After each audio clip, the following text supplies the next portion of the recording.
I'm not typically an indecisive person. When it comes down to making a decision, I'm usually pretty rash and blunt about it. I typically go based off my first instinct, and afterwards I just keep praying and staying stubborn on that path until I either find success or failure of some kind. In theory, it shouldn't be hard to make a choice. You're presented with two or more options, you look at which one is best for you, which one is not, and you simply choose the one that's better. Unfortunately, however, life is not as easy as choosing between a red pill and a blue pill. Sometimes it comes down to making a choice between two wrongs or even two rights. Sometimes it comes down to making a choice that seems impossible to make. Sometimes even the most logical decision can be overweighed by emotion, and even the most straightforward path can be thrown askew by unforeseen obstacles. Most of the decisions we make are relatively small. What to eat for breakfast, what clothes we wear, what homework we do, which new Netflix original series deserves a binge, etc., etc. Then you get into slightly bigger choices. Who do you want as your friends? What activities do you want to pursue? Whether or not to take those classes. And then you start getting to the hardest ones that some of us have ever had to make. Where to go to college, what to pursue as a career, taking out a loan or not. But when it comes down to it, these are all decisions that we have to make, and we have to live with them and adapt to them and keep moving forward.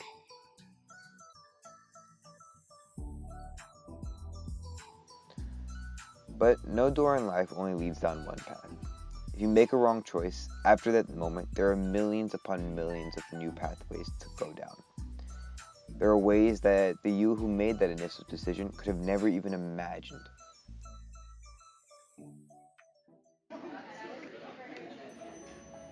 I'm not typically an indecisive person, but I spent hours trying to decide what to do this laying project on.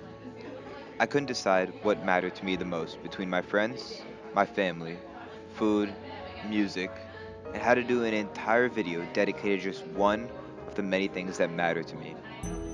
I'm not typically an indecisive person because I know that I have support in every decision I make.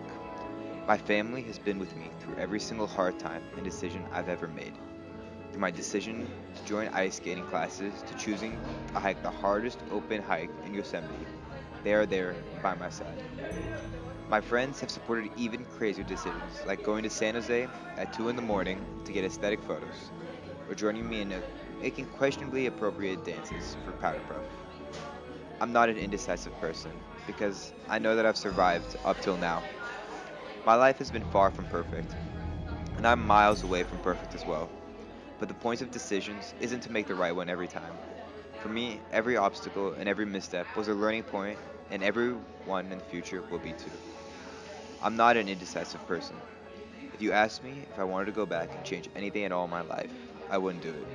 I wouldn't choose a different school, a different upbringing, and absolutely not a different group of people surrounding me. That's one thing I'm certain about.